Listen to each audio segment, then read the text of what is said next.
Coach Frank Haith told us today that Kansas State physically kicked the Tigers, and a lot of it had to do with the swarming defense from the Wildcats and the fact that the Tigers fell out of sync. Before the game today, I'm finding out that Coach Haith told the guys to play like champions, and they are doing that so far tonight. The score at half is 49-24. The story has been Kim English. And let me show you this newspaper that I'm getting actually right now, showing Albert Pujols with the wow. And let me tell you, fans are literally running down the street, and they are heading to the entrance of Busch Stadium just about a half hour before gates open. And as you can see behind me, there are a ton of fans here. And trust me, I've been meeting people from all over the country, from Chicago to Indiana and all the way from LA. Some of them are still looking for tickets.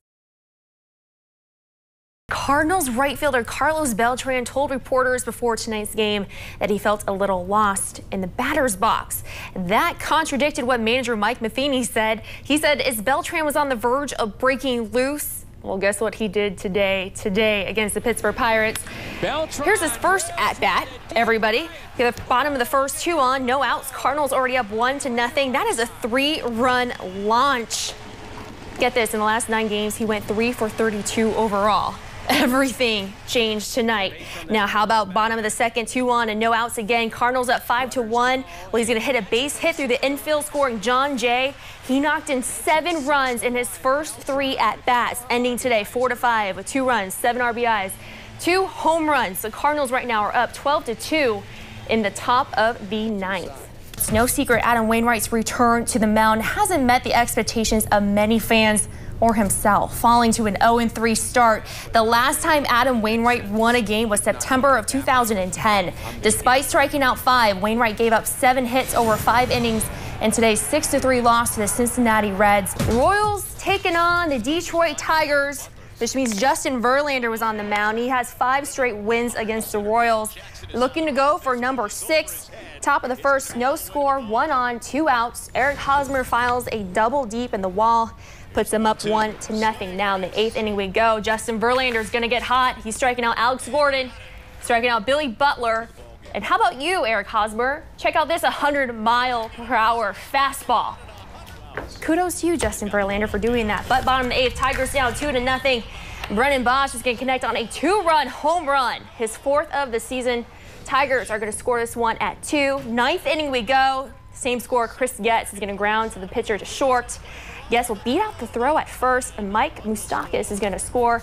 That is going to be your final score, 3-2. Royals beating the Tigers.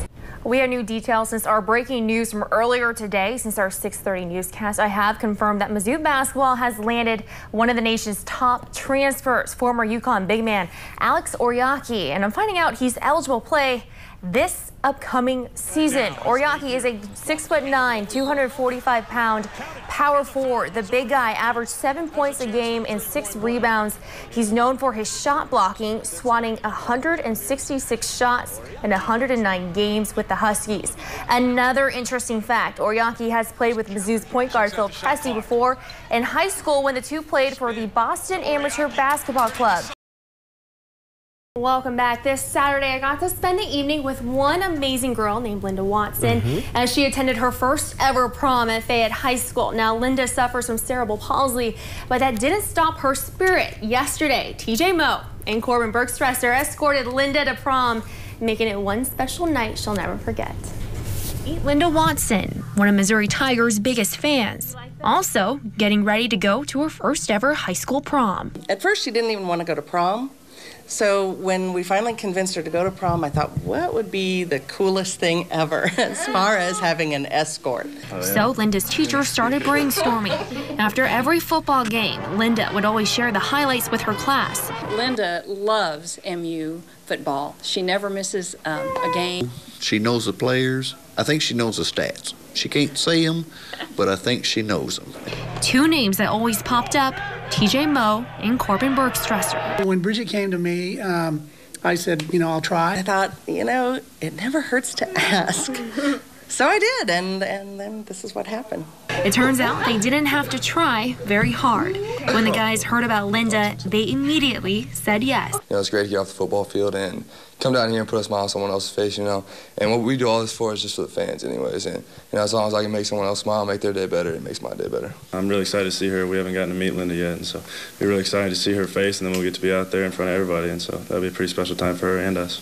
With her hair and nails done and matching corsage, Linda was ready to meet her special dates. Oh, here they come. And the smile on her face when she saw the guys showed it all. Going to prom tonight, huh, Linda? Even though there was one minor detail she was hoping for. Disappointed they didn't wear their pads? Or are they buff enough?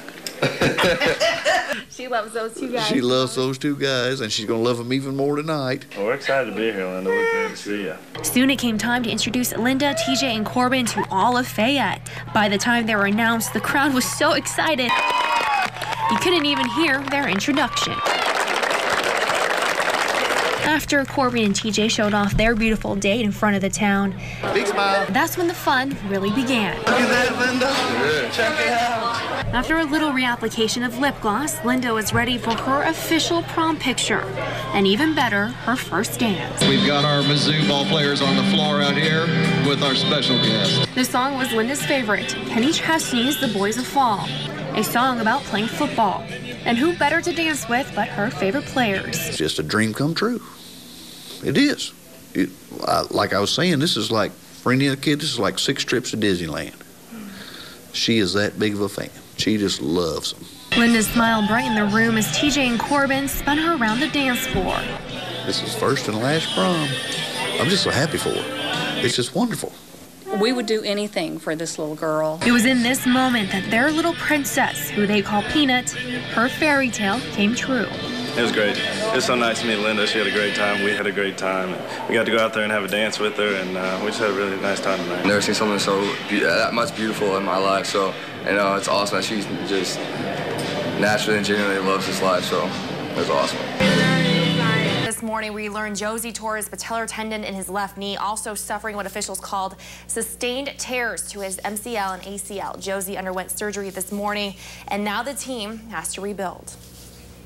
I mean, I went to the side by myself and I said a little prayer for him to hopefully that will help a little bit. Mainly I just hope he's okay. He's going to be fine. You can say it was one of Mizzou's worst nightmares, losing budding star Henry Josie. I do feel it's serious. You can see Josie landing hard on his left leg. We were just inches away watching Josie, and as you can see, he could barely talk as team physicians examined him on the field, lifting him. You can hear him groan with pain. It's really hard because, I mean, that's our brother out there, you know, and no one wants to see their teammates get hurt or injured really bad. So, I mean, it kind of affected us, but then, I mean, that just lifted us up to go hard and play harder for him. It was there watching Josie laying helplessly on the ground that the players realized this game was more than just football. It was about their teammates. I mean, football-wise, it hurts us a lot. You know, he's a very talented player, and everybody out there can see what he's capable of doing. But, you know, on the human side, you feel bad for him. You know, you don't want to see your guys go down like that, and we care a lot about everybody in this locker room. And all the team could do was watch as Henry Josie, the man who was en route to breaking Mizzou's single-season rushing record, had to be carted away. It hurts me to see him go down like that, and but we know that we got players that are going to step up, and Devin Moore and Kendall Lawrence and players like that, so we'll be fine on the offensive side of the ball. I feel really bad for Henry, obviously, and our whole football team does.